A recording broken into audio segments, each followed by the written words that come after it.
เจ้าเวลาต้องเต้ารุ่งรายทีลุกเตะปีน้องวันใหม่สลีเก็บสุดสลีตีนอนหมอนผ้าเข้าเนื้อกินฟันล้างหน้าจะไปปล่อยเวลาเสี่ยงซ้ำหน้าที่การงานขวายมานักล้ำจำเป็นต้องสู้หยาบไปฮิกันหาไว้มุ่งมั่นโดยใจเส้นฝันฝังใจรอเฮาตั้งหน้ารอเฮาตั้งหน้าขอยกมือ10 นิ้วกราบนอบน้อมยังพระติรัตนะเกี่ยวเจ้าตั้ง3 ประการอันหมายมีพระพุทธพระธรรมพระสงฆ์อันเป็นสรณะที่เปิ่งตีเคารพนับถืออันสูงสุดในชีวิตขอกราบคารวะแตบไตไวยสาปุญญาปารมีธรรมพระมหาเถรานุเถระเจ้าคณะพระสังฆาธิการ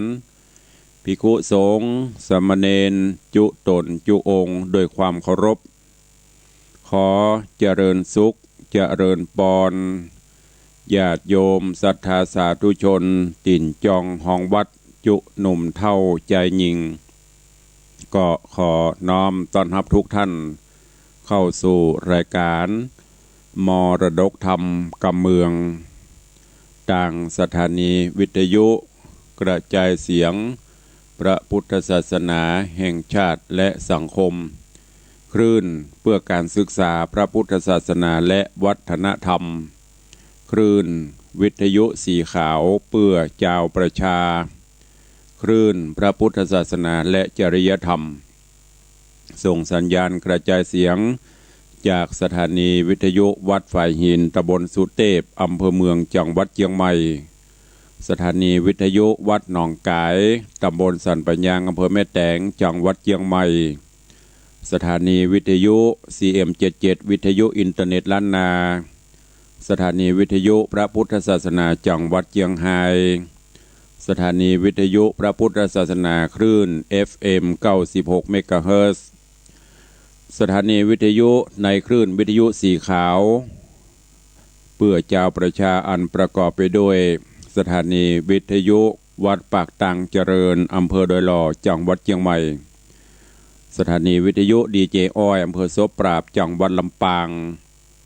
สถานีวิทยุวัดห้วยตองซักอำเภอจอมตองจังหวัดเชียงใหม่สถานีวิทยุเวียงป่าเป้าเรดิโออำเภอเวียงป่าเป้าจังหวัดเชียงรายสถานีวิทยุแดนดินถิ่นล้านนาอำเภอสันป่าตองจังหวัดเชียงใหม่สถานีวิทยุมนเสียงธรรมอำเภอแม่แจ่มจังหวัดเชียงใหม่สถานีวิทยุชุมชนคนเมืองลี้อำเภอลี้จังหวัดลำพูนสถานีวิทยุชุมชนคนนาน้อยจังหวัดน่านสถานีวิทยุเสียงไซเรดิโออำเภอต้าวังผาจังหวัดน่านสถานีวิทยุเสียงธรรมจากวัดจันทร์อำเภอกัญญาณิวัฒนาจังหวัดเชียงใหม่สถานีวิทยุน่านฟ้าเรดิโออำเภอเมืองจังหวัดเชียงใหม่สถานีวิทยุวัดศรีปันเงินอำเภอสันป่าตองจังหวัดเชียงใหม่และสถานีวิทยุชุมชนคนเหนือเขื่อนอำเภอฮอดจังหวัดเชียงใหม่ตลอดจนวิทยุชุมชนเสียงตามสายห่อกระจายข่าวตามวัดวาอารามต่างๆตามหมู่บ้านต่างๆที่ต่างสมปันเจ้าวัดก็ดี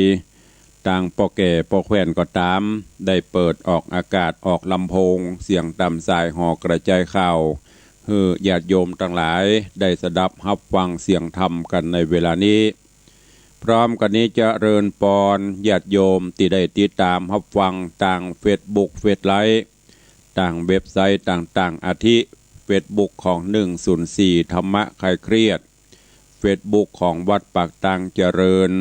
เฟซบุ๊กของวัดวังสิงห์คำและหลายๆเฟซบุ๊กที่ FC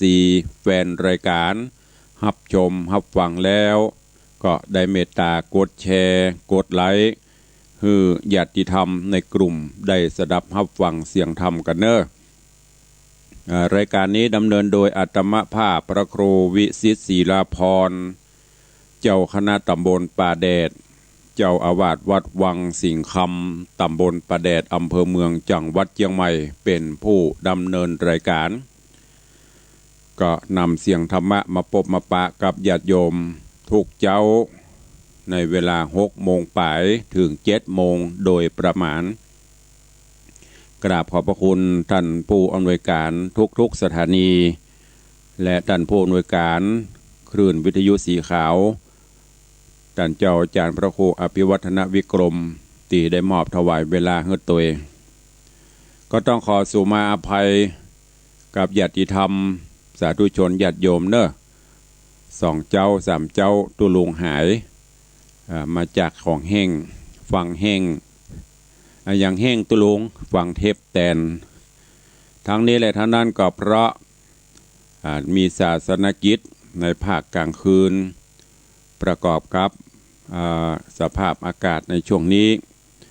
บืดก็ร้อนบืดก็หนาวบืดก็เย็นร่างกายก็ปรับบัตันบางเจ้าก็เพลียวันไหนที่มันเพลียสุดๆก็คือลุกบ่ไหวก็จำเป็นต้องเอาแห้งมาแทนคืนก่อนก็ไปเตะงานศพที่วัดจังทองแถมคืนตีผ่านมาคืนก่อนนั่นก็เตะงานออกเมนพระราชทานเพลิงศพหลวงปู่พระครูปัญญาวรพรเบิ่นนิมนต์ไปเตะมหาจารย์ใครที่ติดตามทาง Facebook ก็คงจะได้ยินใจเวลากำเมินพอควรกว่าจะกลับมาถึงวัดก็ปาเข้าไป 4-5 ทุ่มกว่าจะได้จำวัดก็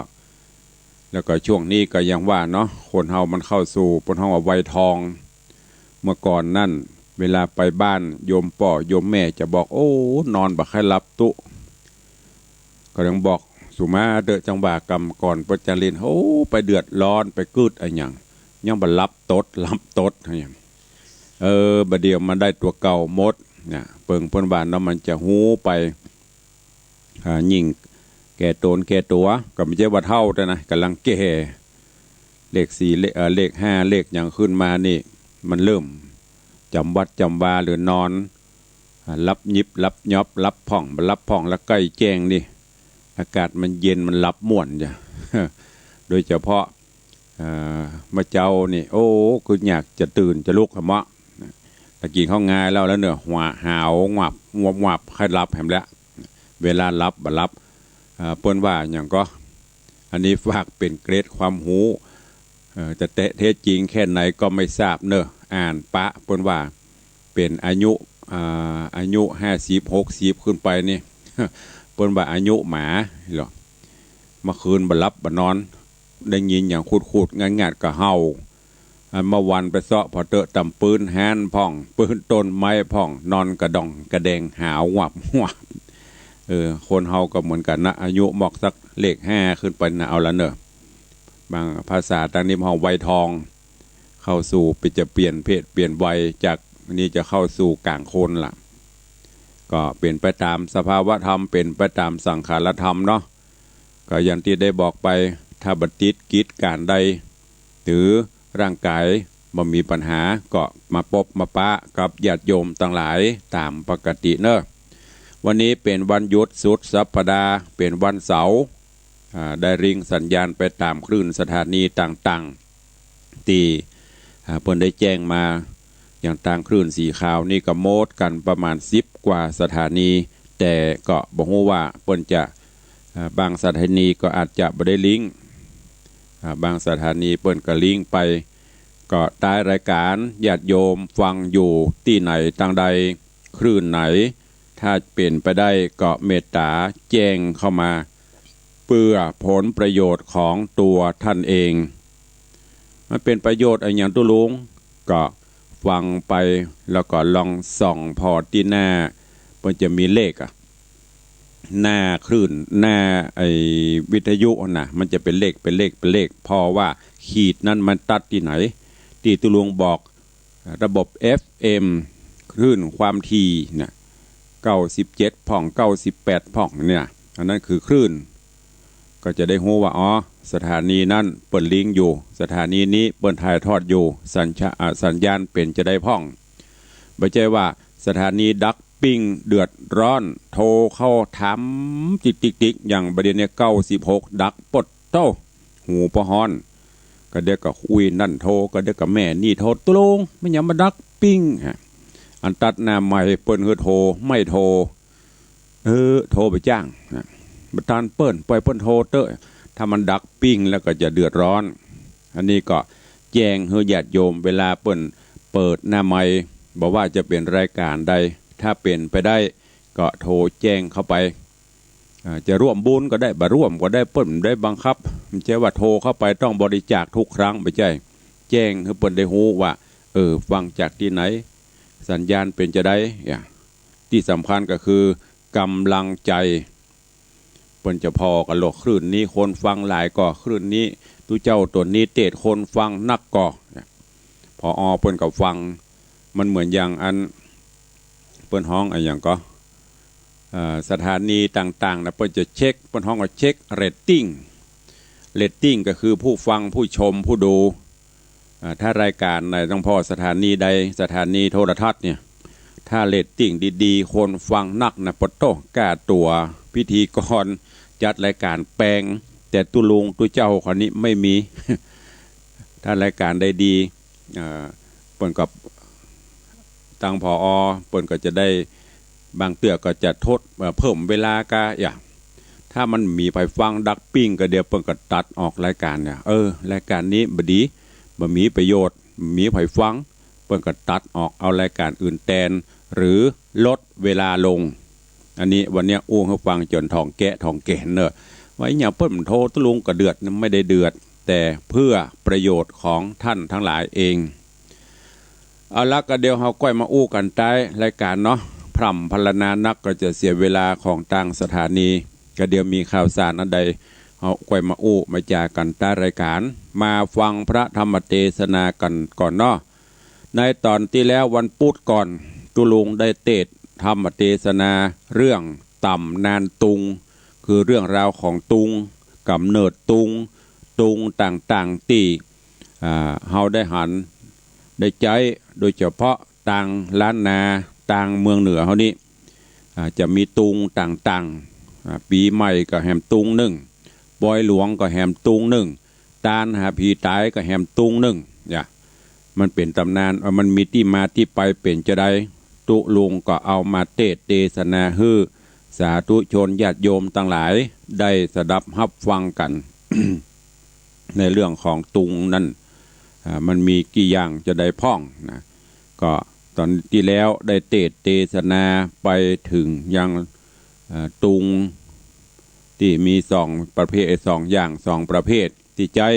นั่นก็คือตุงงานมงคลอาทิปอยหลวงก็ดีหรือว่างานทำบุญสืบชะตาตุงก้าคิงวันนี้เป็นตุงมงคลแล้วก็ตุงอวะมงคลคือตุงที่บ่เป็นมังกละที่เฮาหันกันตามถนนหนทางตุงแดงตุงอย่างนั้นอันนั้นเป็นตุงอวะมงคลเพิ่นเอาใจกันจะได้ก็วันนี้ก็ฟังกันต่อเนอะที่ตุลุงจะได้นำมาเทศให้ได้รับฟังกันฟังแล้วก็จะได้ประดับความรู้นำไปใจนำไปคิดพิจารณาเอาไปเล่าสู่ลูกหลานได้สดับรับฟังกันต่อไปณโอกาสบัดนี้ นะโมตัสสะภะคะวะโตอะระหะโตสัมมาสัมพุทธัสสะสัทธโวฟังลาโสตุจันนะสัพปุริสะตังหลายตั้งหญิงและชายหนุ่มเท่าที่ได้ปะกันเล่าทาได้ฟังยังรัสธรรมเทศนา ตามนานตุงตีได้เตสนามาเถิงตอนที่สองเนื้อเจ้าขอเชิญศรัทธาต่างหลายหนุ่มเท่าจุงตั้งใจเล่าทาดาฟังต่อไปปลายนานี้และนาศรัทธาอันว่าสัพปัญโยพระพุทธเจ้าแต่แรกเก้าหัวเตเมื่อปั้มเปงปารามีทะสะสิบชาติเกิดเป็นเตมิญราชนั่นใสอยู่ป่าไม้ดงไพรป้อมเปงเนคขมมะปาระมีไปใจปัทวีกังอารามมะดังเอาแผ่นดินเป็นอารมณ์กรรมฐานภาวนาการไกลกลากลอยกลาตายจากญาตินั้นแล้วได้เกิดเป็นเจ้าหนอเกียวมหาจนกะปั้มเป่งวิริญญาปารมีมันเตี้ยงบ่บิดเบียงเปปังวาละกังอารัมมันดังสมุตยังเอาสายขาว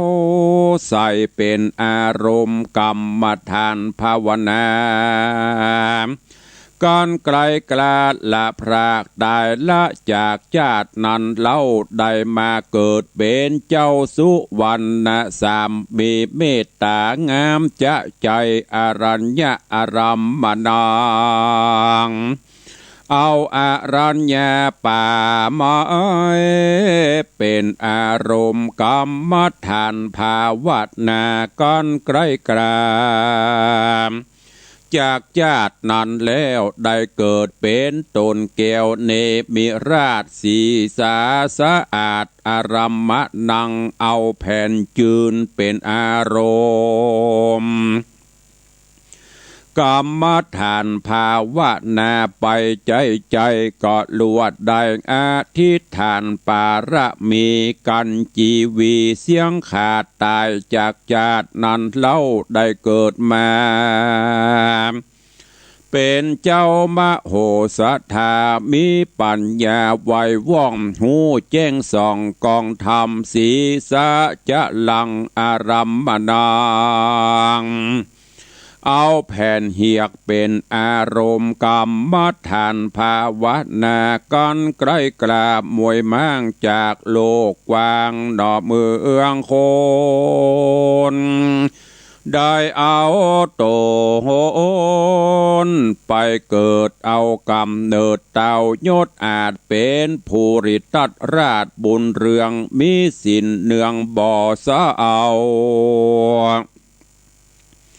อาญาโลหะอารัมมะดังเอาเล็กเป็นอารมณ์กรรมฐานภาวนาปลายลูนมาได้ตายกลอยกลาดได้เกิดมาแถมชาติหนึ่งเล่าได้มา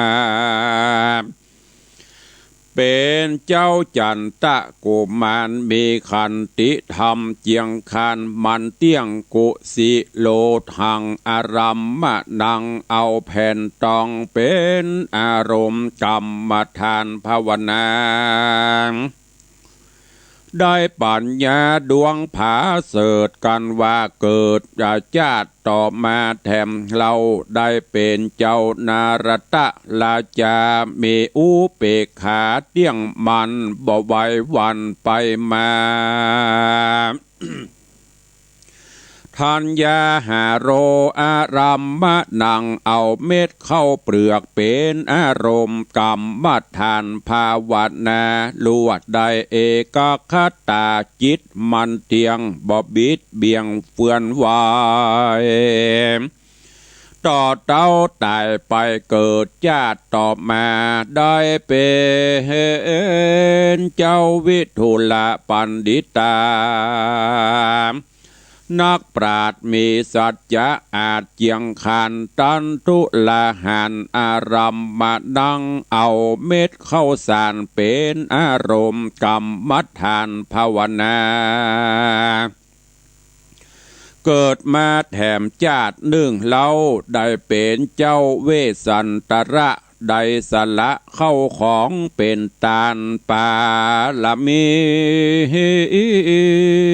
ตั้งจ้างตัวดีเลิศแล้วและนางนอแก้วราชมัทธิบุตติบุตตาบุตติตังกู้โดยใจจื่นสู่เจยบานธนะจะละตะโลกังอารัมมดังเอาสร้างเงินเป็นกรรมฐานภาวนาคารคำเจ้าตราบต่อเต้ามรณาได้เกิดมาแถมหนึ่งชาติได้เป็นเจ้าสิทธาตราชาสะเวยปาดลาเวียงกวางได้อยู่สังทะรงเมืองกับนางบุญเรืองนอดเนาเตวีเจ้าสลีปิมปามีราชบุตรตาอ่อนน้อยน้ำกล่าวถอยว่าราหุลก็ปั้มเป่งบุญจะใจลวดมีใจเบื่อหน่ายอันเวียนว่ายตายเกิดบ่อพระเสดเป็นดี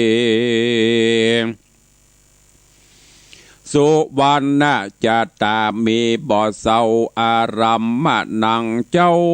ก็เอาคำแดงเป็นอารมณ์แฝงถือกรรมฐานออกบวชแล้วลวดปั๊มเป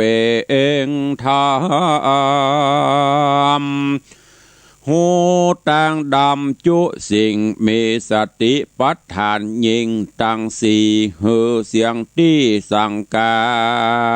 รตั้งกัญญานุปัสสนากรรมฐานจำเดินฉันจะใจต่อเต้าใดตรัสรู้เป็นพระสัพพัญญูโพธิโลกสงสารลวดเข้านิพพานลวดเข้านิพพานดับมอดสูดเสียงขอดถึงไปด้านตั้งหลายมวลโมจงพรำหูตามเม ว่าพระมุนีที่ใบในแต่ไทยอดีตาสร้างสมปันมาบอกขาดได้11 ญาติอารมณ์ได้ตรัสรู้นำสัตว์เข้าสู่นิพพานดับภัยมันเอาไม่โคนโลกไตยิ่งใจมีใจภายมากกว้างได้แปลงได้สร้างตุงเล็กตุงตอง11 ตัวบ่อเศร้าตามอารมณ์พระเจ้าเมื่อสร้างสมปานประกอบไปด้วยดินทรายไม้จืนเหียกเล็กตองเข้าเปลือกเข้าสารเงินคำเป็นตาลเป็นบุญสารอันผาเสดป่าฮือเกิดสวดสดีอานิสงส์มีมากกวางก่อคือยามอยู่สร้างเมืองโคนจักป่าฮื้อตนโป้นจากตังตุกยากเครื่องขี่กันตายเนมวยมั่งจากโลกกวางหนอมือเฮืองโคนย่อมเอาโตโหนไปเกิดในจันฟ้าเลิศเมืองสวรรค์สุขคืนวันชื่นจ้อยดังไฟห้อยพาธนาอันนี้จะโดยตุงเล็กตุงตองอันเป็นของบักเก่านักปราชญ์เจ้าสืบกันมาก็แล้วเป็นห้องนึ่งก่อนแลดูราสัพปุริสาตั้งหลายมีแถมียังมีตุงแถมประเภทนึ่งใสมีชื่อไว้ว่าตุง3 ห่างนั่นเล่าอันอาจารย์เจ้าแป ลงสืบกันมาหากเป็นรูปมนุษย์สาโลกไตมีสามหางไว้เป็นหมายเมื่อมีคนตายกล้าพรากจักเอาศพซากไปป่าจ้ามีคน ถือตุงไปแนะนำต่างอันว่าตุงสามหางนอนเล่านักปราชญ์เจ้าอติตากล่าวเป็นปริศนาไว้ว่าอานิจจังทุกขังอนัตตาดังนี้เป็นตนอันว่าอานิจจังนั้นไส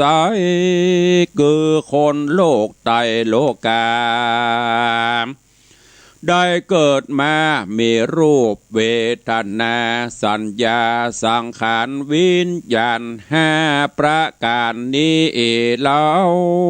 นักปราชญ์เจ้าเรียกว่าขันธ์ตังห้าแห่งคนโลกละยิ่งใจคือมีรูปกายเกิดมาแล้วย่อมกลาดแกล้วแผ่พันอานิจจังมันบ่มันเตียงหูบิดเบี่ยงเฟื่อนไหวหากเป็นไปตามธรรมชาติไผบ่อาจโป้นใดเป็นใหม่มีเกิดแก่เจ็บตายเป็นธรรมดาอันว่าสังขารแห่งเฮานี้เกิดจากธาตุสี่คือดินน้ำลมไฟ ย่อมพันแผ่ไปตามกาลเวลาดังเฮาเกิดมาแต่ก่อนเป็นเด็กอ่อนพงโหน้อยแล้วก็กล้วยขึ้นใหญ่เป็นหนุ่มเป็นสาวตามเปิงเป่าบอกขาดตามธรรมชาติป่ามาแล้วก็จะลาเท่าแก่ปานดำแดงแผ่เต็มตัว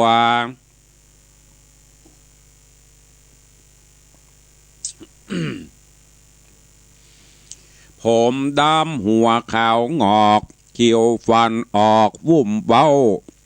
หูนั้นเล่าเคยได้ยินธนัทนีก็มาเป็นตีอึงอ่างแม่นเงียงหูฟังบอดที่แจงตาก็ดังแสงแปงเอาดูมืดมัวเมาบ่เป่งปล่อยอย่างอีดอ่อนมอยหิวแดงเปียที่แฝงเมื่อยไข่ป่าฮื้อใดเครื่องขี้สังขารมีเป็นดังนี้ปราดกล่าวจีว่าเป็นอนิจจังมันบ่มันเตียงโห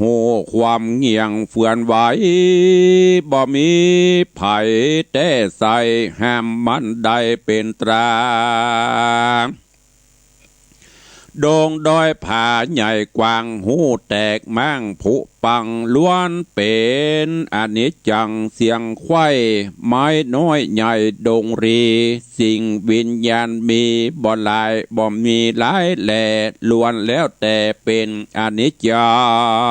งโหเพตาความเงียงบอบมันเตียงเวบนจุมบุคคลโลกไตสัตว์น้อยใหญ่ทั้งหลายเกิดตายดังอีพระกล่าวจีเป็นคาถาว่ายังจินจิสมุทัญญะธรรมังสัพพันตังนิโรธธรรมังว่าสิ่งของใดอันมีในโลกใดเกิดขึ้นใดเบื้องหัวตีย่อมจักมีพันพวนไปในตามกลางก็มีแตกดับวางไปเป็นที่แล้วบอกกราดแกล้วไกลกลาเหตุนั้นนะพระพุทธเจ้าโตนเป็นปิ่นเกล้าติโลกาจารย์ กล่าวว่าสังขารตั้งหลายยอมพันภายความเงียงหูบิดเบียงเป็นอนิจจังหือทุกขังจะใจป่าหือได้เครื่องขี่จะเล่นนานิติตังขีญาสังวันนาวิเศษจาห้องเหตุธรรมเทศนาเรื่องตำนานตุงตอนที่สองก็บังโกมสมเด็จสเด็จ ญาติโยมสาธุชนทั้งหลายได้สดับรับฟังธรรมเทศนาเรื่องตำนานตุงก็จบไปแหมตอนหนึ่งก็เป็นสาระที่เฮาตั้นทั้งหลายควรจะรู้จะทราบโดยเฉพาะเรื่องของตุงต่างๆดังตีตุลุงได้บอกไปครูบาอาจารย์ท่านเจ้าเปิ้นได้ลิขิตแต่งแต้มบอกกล่าวว่าตุงต่างๆที่เฮาฮู้เฮาหันบางเตื้อเฮาก็บ่ฮู้ความหมายเปิ้นแปลงเฮาก็แปลงเปิ้นบัดตุงเฮาก็บัดตุงแต่เฮาบ่ฮู้ว่ามันเป็นอันหยังจะได้เปิ้นใจอย่าได้พ้อง ตึงอันนี้เป็นสิ่งที่เจ้าล้านนาเฮาโดยเฉพาะภาคเหนือเฮานี่ตุงกับวิถีชีวิตวัฒนธรรมประเพณีต่างๆเหล่านี้เป็นของกู้กันมาเมินเจนบกุกบกูละอย่างปอยหลวง เขาก็จะหันตุงเป็นตุงตอพ่องตุงทักพ่องตุงผ้ามุนี่เปิ่นจะประดับประดาตกแต่งถ้าหันตุง ก็คือหันหูว่าที่นั่นเปิ่นมีปอยหลวงวัดนั้นเปิ่นมีกินใหญ่ตานหลวงแล้วก็เมื่อก่อนจะไปกินไปตานปอยหลวงนี่มันจะมีป้ายบอกทางเหมือนบะเดียวก็เป็นภูมิปัญญาของคนโบราณครูบาอาจารย์เขาตัวเพิ่นจะเอาตุงไปปักไว้ตามปากทางตามสี่แยกหมายทางบอกทางไปวัดนั่นถ้าไปหันตุงนี่ใกล้จะถึงงานละแล้วก็เพิ่นจะปักนำทางไปเป็นตุงปอยหลวงปอยลามตุงแห่งมันเรื่องที่เฮาหันในล้านนาเฮาโดยเฉพาะงานศพก็คือตุงเล็กตุงตอง ตุงเล็กตุงตองมีอยู่ตือมดตือมวลกัน11ตัวนั่นก็เป็นตุงที่เปิ้นยึดถือเอาพระจาตุขององค์สมเด็จพระสัมมาสัมพุทธเจ้าตั้งแต่เอาดินเป็นกรรมฐานเอาเหียกเอาจืนเอาเล็กเอาข้าวเปลือกเอาข้าวสารเพ่งพิจารณาเป็นกรรมฐานจนสุดท้ายได้ตรัสรู้พญาสัพพัญญูพุทธเจ้าเพิ่นก็เอาตุงนั่น มาแปลงเขาจะสังเกตหันถ้ามีงานต้านหาผีตายก็ดีงานศพก็ดีเนี่ยเพิ่นจะเอาไปไว้ ตีหลังล่องหลังโลงศพพร้อมกับบาทพร้อมกับผ้าไตรที่ประวัติด้านกรรมนะอันนี้ถ้าถามเราเดียวอันนี้อย่างละอ่อนไม่ใช่ว่าอันอย่างกระบุกระล่องกองแกงกระล่องกองแกงบ่าเท่าละอ่อนคนเท่าคนแก่พ่อบ้านแม่หนุ่มพ่อบ้านแม่บ้านหนุ่มเดียวกับหูเพราะนั้นก็ตุลุงก็เลยเอามาเทศให้ฟังเพื่อประดับความหูไปตัวเองหรือตันที่หูแล้วก็จะได้หูแหมว่าบางเรื่องเขาลืมไปจะได้อธิบายให้ลูกหลานตันเต้าอย่างที่ได้บอกไปละอ่อนประเดี๋ยวนี้มันถามถี่ถามหน่อยถามจนท้องแกะท้องแกนบนอันนี้มันเป็นอะไรอย่างเปิ้นเอาข้าวสารใส่ยี่หยังอันนี้เปิ้นอย่าเอาขี้ทรายใส่ยี่หยัง มันกินได้กะมันถามถี่ถามหน่อยเราจะต้องอธิบายให้เขาได้เข้าใจอันนี้คือเรื่องตำนานตุงก็นำมาเทศน์ให้ญาติโยมทั้งหลายจบไปแหมตอนแล้วถ้าสุดท้ายก็จะได้สรุปประมวลเอาตึงมดว่าตุงมีอย่างพ่องเพื่อที่จะได้จดได้จำกันเนอะก็วันนี้ก็ฝากฝังไว้แต่เพียงเต้าอีก่อนเนาะเวลาเขาก็มีน้อยก็เอาไว้เผื่อเวลาอู้จากันสัก4-5 นาที10 นาทีตลอดจนได้แจ้งข่าวสารต่าง ก็อนุโมทนาขอบคุณเนอะกับญาติโยมที่ได้ติดตามรับฟังรับชมมาโดยตลอดวันนี้ก็ก่อนที่เขาจะได้ได้จาก็มีข่าวฝากประชาสัมพันธ์มาเนอะวันนี้ข่าวจากท่านเจ้าอาจารย์พระครูอภิวัฒนวิกรมผอ.คลื่นสีขาวก็ได้ฝากข่าวประชาสัมพันธ์ขอเชิญสาธุชนญาติโยมทุกท่านร่วมทำบุญตอดผ้าป่าสามัคคีมหากุศลเพื่อสมทบทุนซื้อครุภัณฑ์ทางการแพทย์แล้วก็ปรับปรุงอาคารสถานที่และก็พัฒนาระบบบริการของโรงยาดอยหล่อหรือโรงพยาบาลดอยหล่อเนอะเปิ่นจะได้มีการตอดผ้าป่าเพื่อระดมทุนในการซื้อครุภัณฑ์เครื่องมือทางการแพทย์ยิ่งปัจจุบันนี้ก็จำเป็นกำหนดการทำบุญในวันที่28เนอะวันที่28มกราคมนี้ที่โรงพยาบาลดอยหล่อก็เชิญญาติโยมต่างหลายผู้ใดมีกุศลจิตเจตนาศรัทธาก็ไปร่วมหรือจะให้หอมผ่านทางรายการของท่านเจ้าอาจารย์พระครูอภิวัฒนวิกรมหรือจะติดต่อโอนเข้าบัญชีโดยตรงก็ได้เนอะเปิดหอมโอนเข้าบัญชีธนาคารธกส.สาขาดอยหล่อชื่อบัญชีผ้าป่าสามัคคีโรงพยาบาลดอยหล่อหมายเลขบัญชี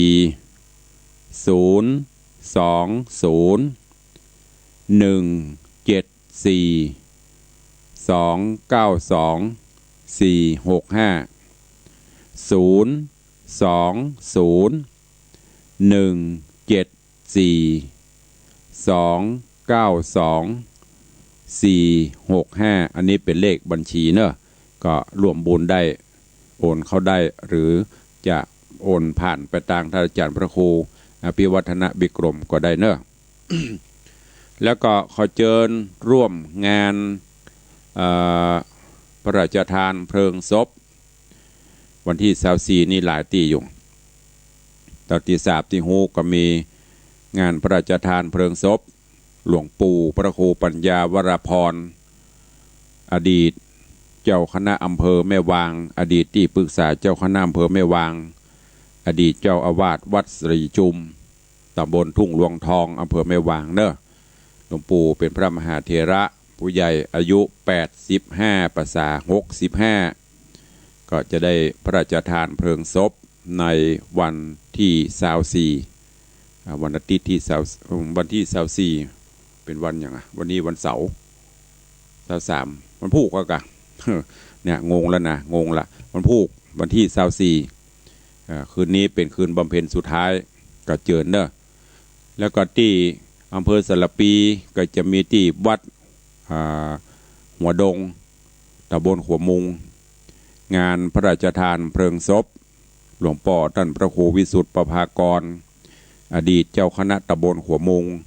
อดีตเจ้าอาวาสวัดหัวดงก็ได้ตั้งศพบำเพ็ญกุศลและจะได้พระราชทานเพลิงศพในวันพุธนี้เช่นเดียวกันแห่มที่1กับวัดบวกกลางนี่เปิ้นเผาวันที่ตะไดหัวเนอะแต่งูว่าเปิ้นเอาศพลงละก็มีหลายที่แล้วก็ที่วัดสันปะคอยก็วันที่30วัดสันปะคอยนี่วันที่31วัดสันปะคอยเนอะวันที่31มกราคมพระราชทานเพลิงศพหลวงปู่พระครูสุวัตวรคุณหรือว่าครูบาทองคำนี่ก็แจ้งให้ญาติโยมต่างหลายส่วนของที่วัดเจดีย์หลวงนั้นปุ่นเดือนกุมภาพันธ์ก่อนก้อยประกาศเนอะพร้อมกันนี้ตุลุงก็ขออนุโมทนาขอบคุณขอบใจญาติโยมเนอะตามที่ได้ประกาศประชาสัมพันธ์เชิญชวนมวลสาธุชนFC แฟนรายการญาติโยมพุทธศาสนิกชนเฮาผู้ใจบุญใจกุศลร่วมในการบริจาคปัจจัยเป็นเจ้าภาพปิดทองหลวงป่อพระเจ้าตันใจรูปหล่อครูบาเจ้าศีลธรรมศรีวิจัยศิริวิจโย หลวงพ่อสดหลวงปู่ทวดสมเด็จโตที่ประดิษฐานที่วิหารพระเจ้าตันใจเนอะคราวก่อนนั้นปิดคำพระเจ้าในวิหารหลวงดึงมดเสร็จสิ้นไปเรียบร้อยแล้วบัดนี้จะได้ปิดทองพระเจ้าตันใจโดยมีเจ้าภาพเจ้าศรัทธาปฐมฤกษ์เป็นเก้าเป็นประธานฮื้อก็คือคุณโยมธนวัฒน์โยมทัตพิชาสุสิงคำหรือมหาอุบาสกอุบาสิกาปเลี้ยงส่งไปเลี้ยงนางศรัทธาอุปถัมภ์วัดวังสิงคำร่วมเป็นเจ้าภาพเจ้าศรัทธาปฐมฤกษ์เบิกฟ้าเป็นเก้าเป็นการฮื้อจำนวนปัจจัยถึงหมด100,000 บาทท้วนที่เหลือนั่นก็ญาติโยมศรัทธาเขาช่วยกันถ้ามันบะกุ้มบะปอมันยังวิดยังขาดบะมีภายให้หอมละเพิ่นก็จะช่วยอยู่ก็มีคุณโยมธีรวุฒิมากเมืองหรือไอเบลร่วมบริจาค 1,000 บาทพ่อบุญธรรมแม่รัตนาสั่งคำฟั่นเวียงปะเป้า500 บาทแม่รันจวนแม่ศรีนวลรันจวน100 บาทแม่อุ้ยมอนจันคำแสงบุญ300 บาทแม่บุญปั่นทิพยะ200 บาทแม่ปราณีพยะไคหพลหนองแต้น 1,000 บาทแม่ดีสุขเจริญจันนเมงร่วมบริจาค500 บาทโยมแม่สุภาชัยภูมิแม่โจ้ 1,000 บาทโยมแม่ละไมศรีชัยปัน100 บาทแม่จันเพนปัญญา100 บาทโยมวิมลแล้วก็แม่หมอมัทนาโยมนัดประคันอัมพันธ์539 บาทโยมร้อยตำรวจเอกเรวัตแม่จิตพิมพ์นายณัฐวุฒิมโนชัย300 บาทแม่ขวัญมีนักนิฐะ500 บาทนางสาวอนิชาบัญญัติรัชตะหิรัน100 บาทแม่จินดาตัตนัง200 บาทนายอภิเดชตัตนัง100 บาทและแม่เรือนแก้วตะฟั่นพร้อมครอบครัวเวียงปะเป้า200 บาทนี่เป็นรายนามถ้าตกหล่นไปจะได้เมตตาแจ้งตุลุงตัวเนอะเดือก็ออกนอกออกรายการแล้วเปิ่นโทรเข้ามาเดือก็ลืมหรือบางท่านก็อาจจะอย่างก็โทรแจ้งต่างไลน์ต่างอย่างนี้ก็อาจจะลืมไปก็ดีก็ขอสู่มาตัวเองเอาละเข้าสู่โหมดได้รายการหน้าใหม่บ่ได้อู้กัน2 วันไผกึดหอดกึดตึงครับพ่องยังบ่ได้สตาร์ทเดี๋ยวไอเบี้ยวมาแล้วเนียนแต่เต้นนะอ้าวสาธุเจริญปอนยามเจ้าพี่เบี้ยวจ๋าว่าบุญโรงพยาบาลที่ทำผ่านตุลุงได้กะตุลุงโอ้ก็เดี๋ยวก็โอนไปกันไอ้กันมันงานมันนักตุลุงขี้ลืมนะบ่สะดวกครับก็เดี๋ยวก็โอนเข้าไปจะบอกให้เลขบัญชีหลังไม้เนอะโอนเข้าไปหรือบ้านก็โอนเข้าไปหาของท่านอาจารย์พระครูเอาเนอะไม่ลืมครับตุลุงครับเจริญปอนเนอะสาธุอ้าวเจริญปอนเปลี่ยงไอ้สาครับสองเจ้าเองดีละถ้าพ่อในห้องก็ดีแล้วครับวันนี้ดีละ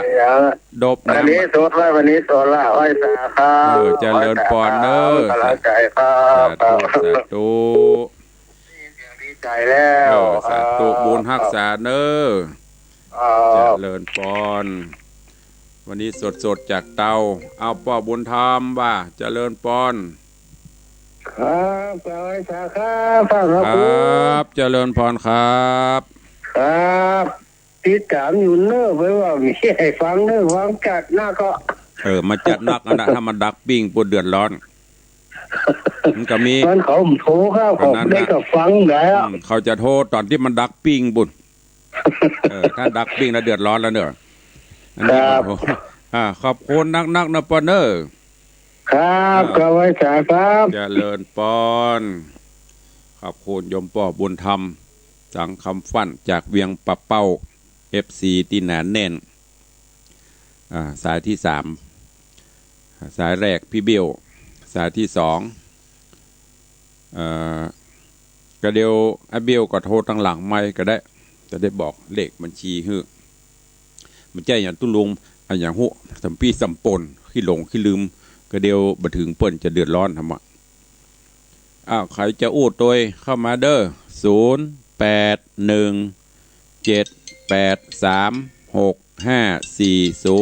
0817836540 เจริญปอนเอชาครับมาแล้วเจือต่างอันอย่างก็นาน้อยหน่อยนะแดงครับเนี่ยจะมีเนี่ยนาน้อยก็มี2 หน่อเข้าฟังประจำอนุโมทนาบุญเด้อบุญรักษาติดตามตลอดเป็นกำลังใจเด้อสาธุดีละโมทนาสาธุเด้อเอากำลังใจถึงขอบ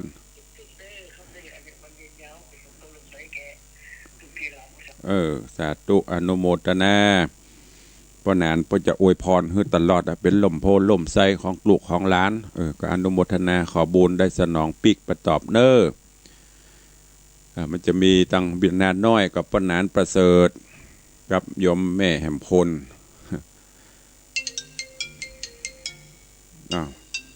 เอาเจริญปอนแม่ขันแก้ว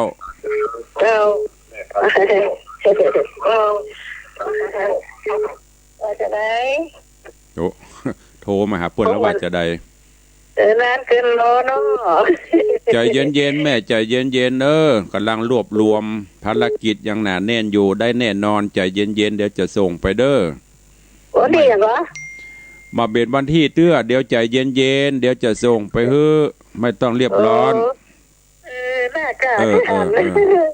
ใจเย็นๆสาธุโยมแม่ขันแก้วเป็นทวงของเดี๋ยวจะส่งไปใจเย็นๆอ้าวเข้ามาสายต่อไปเจริญปอนเจ้าสาธุเจ้าอ้าวว่าฟังอยู่เจ้าวันนี้บอกไปไหนกันเจ้ายังบอกได้ดูตารางเจ้าอ๋อเจ้าถ้าไปแบบปะขอฝากตู้เปงเนาะจะมาเอาอย่ามากะเอาซองกับของฝากถ้ามากับวันผู้มาเอาดูคนขับก่อนเจ้าคนขับรถได้แต่ตู้ถ้ามาแบบปะกับฝากไม่เปงฮะเด้อแล้วแม่ก็ถ้าแบบปะกับฝากไม่เปงสาธุอนุโมทนาเด้อเจ้าสบายกำลังใจเจริญปอนสายต่อไปเจริญปอนเจ้าไว้ฝ่าเจ้าจากทางใดสายบุญแม่ครูเหรียญทองเจ้าว่าได้เอ่ย